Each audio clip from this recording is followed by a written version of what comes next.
I'm Jamie Taylor, and I am the Oakland City Director for Mission Year. Mission Year is a one-year urban volunteer program. It's faith-based, and we recruit young adults to come and serve in urban communities in neighborhoods that are often underserved. They come for a year. They study social justice, racism, and poverty while living in the neighborhood, being a part of a local community church, and doing about 30 hours a week of community service. The idea of Mission Year is kind of boot camp for another lifestyle. It's the idea that Jesus wasn't joking when he said that our salvation was tied into how we love our neighbor. I did Mission Year going on 12 years ago in Oakland, and I fell in love with my neighbors, fell in love with this community, and I stayed put. And I've been here trying to figure out what it means to love and serve this neighborhood for that last 12 years or so.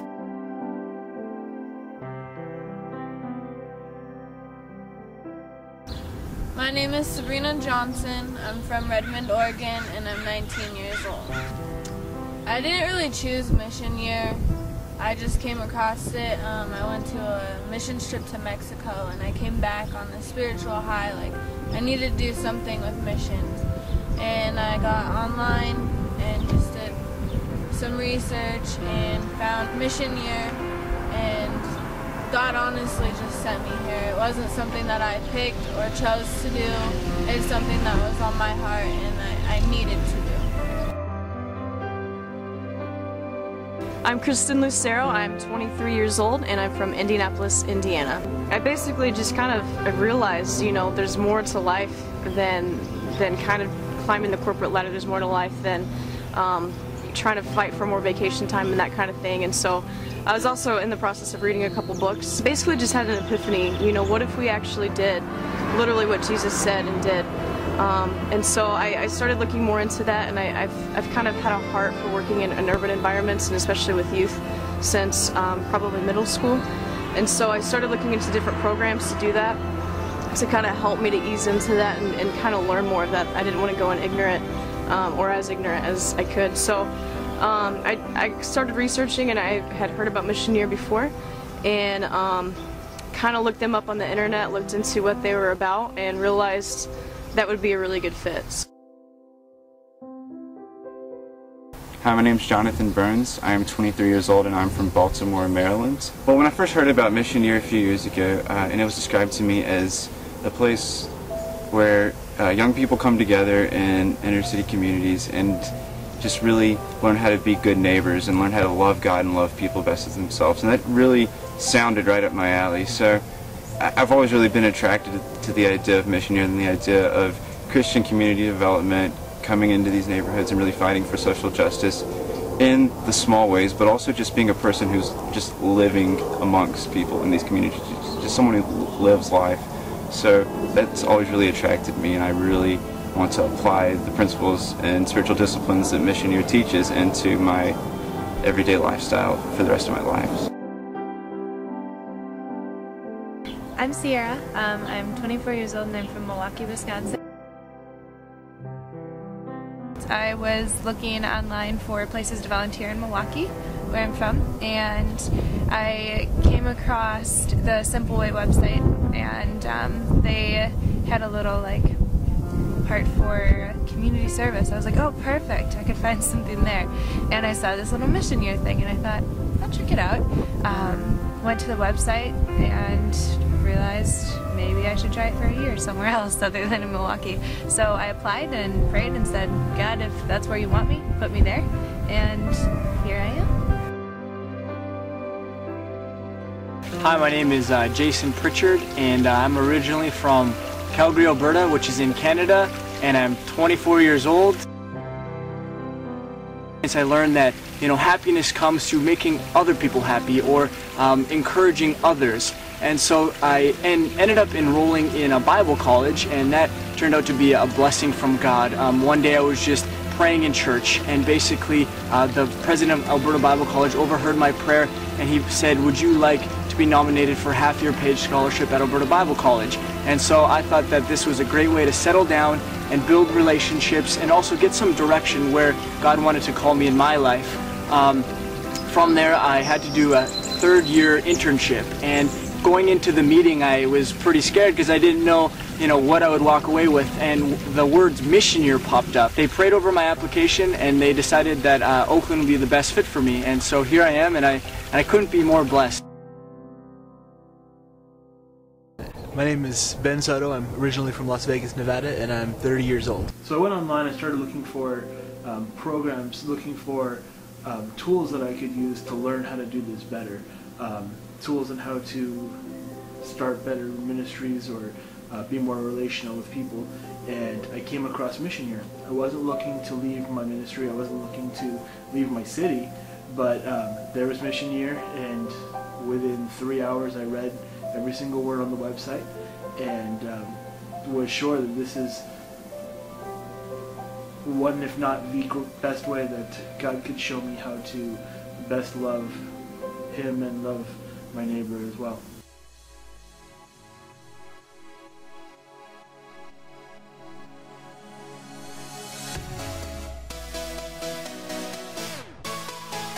One component of Mission Year that is really important to us is simple living.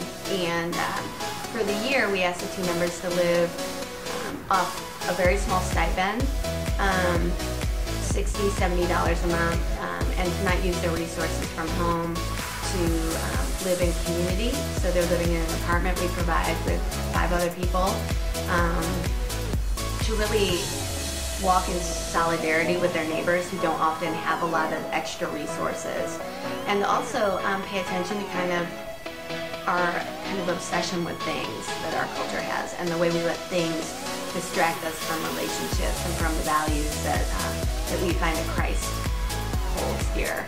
And so we really focus on relationships, and we really try to take away the focus on stuff. And one of the other things is they live without a TV. And they don't have internet in their apartment. All these things that we take for granted as have to have. They spend their year doing without. I mean, they still have access to internet at the local library and other places, but we don't have that in the home. And it really is about living a distraction-free life for the year. Really focusing on what they're here for, which is learning about justice and poverty, and learning from their neighborhood. Learning from relationships in the community, relationships at service sites. We provide them with a grocery budget, which is not an extravagant, but it's enough. And often at the beginning we look at the amount of money they're going to get and we feel like it's not enough. And usually by this point in the year, middle of the year, they find that they're not even spending their whole grocery budget because they're living their life in a different, more thought out way. So we actually have a pretty strict budget. We only have about 120 per week for our entire team. Comes out to about $17 a person per week, which is equivalent to welfare for people who do not get food stamps.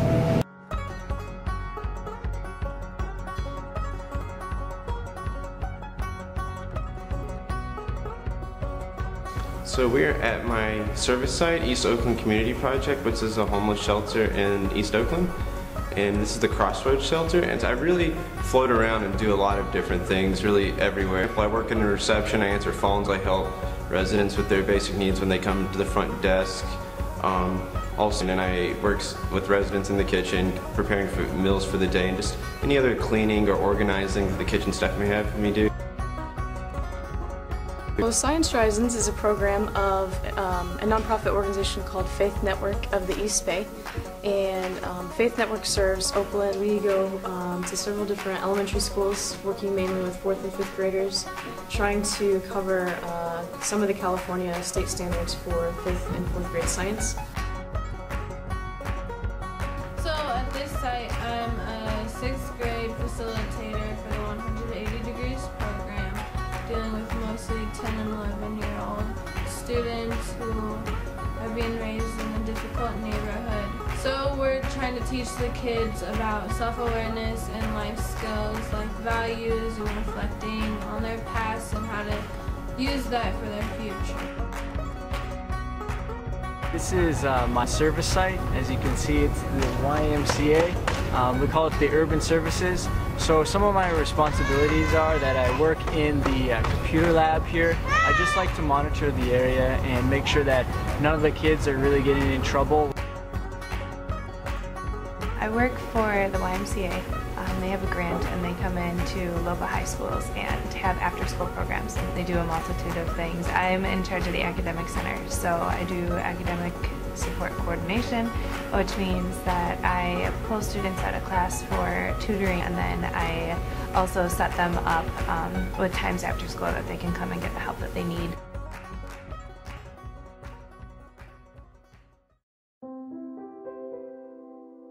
My name is Annette, and I am a Mission Year alum from Philadelphia 0607. So tonight, Jamie has graciously asked me to come here and do a training on immigration. And so I brought my friend Bianca, and she's done a lot of advocacy work with our agency. And so we're going to talk a little bit, just Immigration 101, do some immigration history, talk a little bit about myths and facts of immigrant communities, and bring it all back to how this, how then shall we live in light of these things, how then shall we live.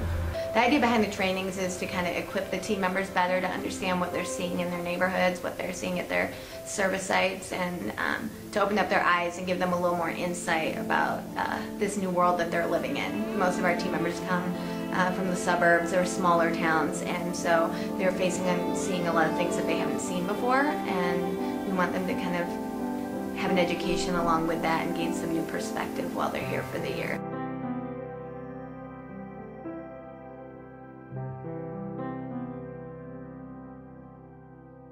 I'm Bob Owens. I'm the senior pastor of His Gospel Christian Fellowship. We have really enjoyed having the team here. We have grown with them and they've grown with us.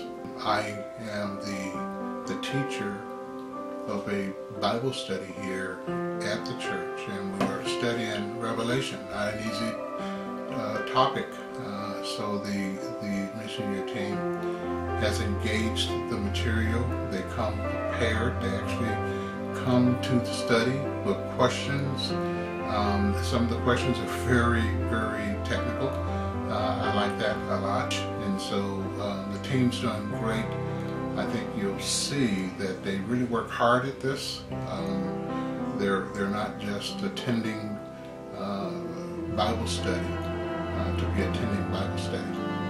The mission year team came in and immediately looked for opportunities to serve in our church. I'm very thankful for that. I really appreciate having these young individuals in our church, and I am so thankful that they came in ready to engage, ready to get involved. They've been involved in every area of our ministry, from our youth ministries, our music ministries, and our teaching ministries. One of the team members is actually getting up and doing reflections on Sunday morning, and he and I have started dialoguing about what it is to have a minister's ministry, and I really appreciate the fact that he has sought out my counsel in that area.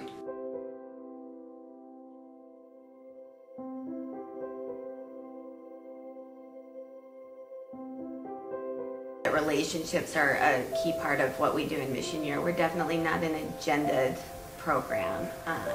They do, along with their service site and community living and church relationships, they also do neighborhood outreach, which is getting to know their neighbors, which is often really uncomfortable at first, because the first few weeks we ask them to literally knock on strangers' doors and introduce themselves. And usually we get a little friction around that one, and it makes them uncomfortable, but it's also something we should all be doing. We should be getting to know our neighbors. It's a call from God, and the only person knocking on someone's door shouldn't be a bill collector or someone with an agenda. Once in a while we should get a knock on the door from a caring face who just wants to care about us. And so we try to get that kind of paradigm shift that, like, you're not doing anything wrong by knocking on their door, you're actually doing the right thing, which is caring about your neighbor. And they're not knocking on their door trying to save them or trying to, beat the gospel into them, but they're trying to share the love of God with them through relationship, through getting to know them. I think it's one of the key pieces of what makes Mission Year special, is that we really focus on what does it mean to be a neighbor?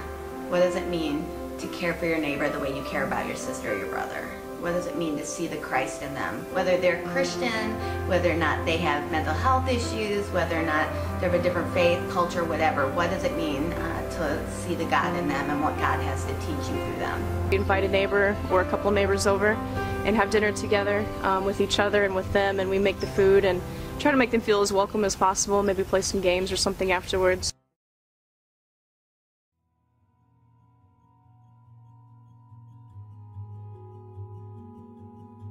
Hi, I'm Reverend Lori Owens, and I'm the assistant pastor at His Gospel Christian Fellowship. And the timing of Mission Year coming and approaching our church in regards to a partnership, one of the things that we as a church are moving toward is developing our commitment toward Jesus Christ, developing in our walk, developing in our showing our community love and acceptance.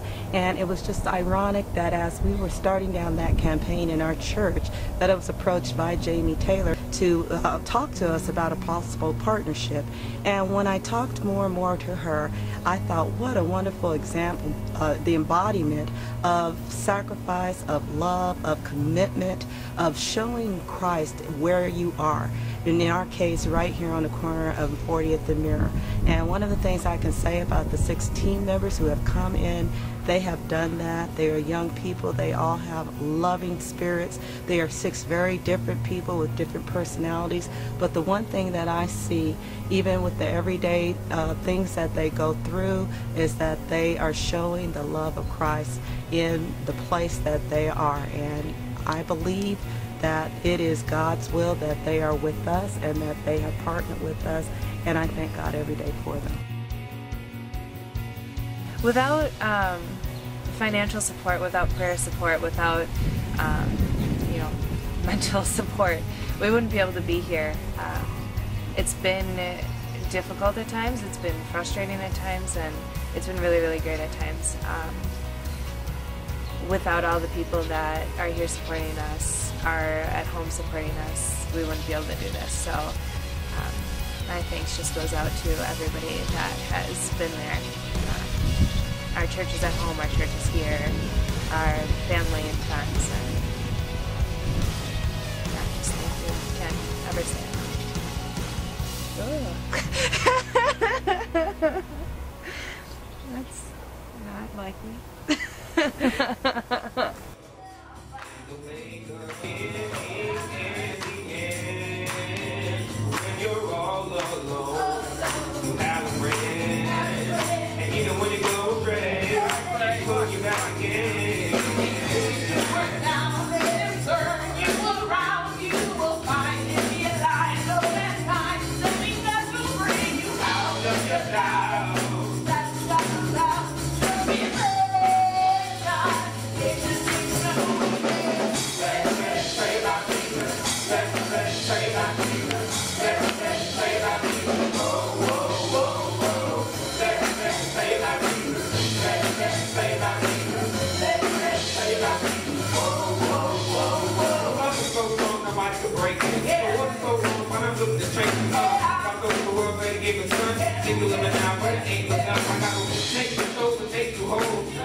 What is that? What are you doing?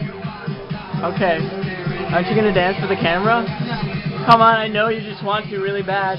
Right now, especially with the beat coming up. Right now, you ready?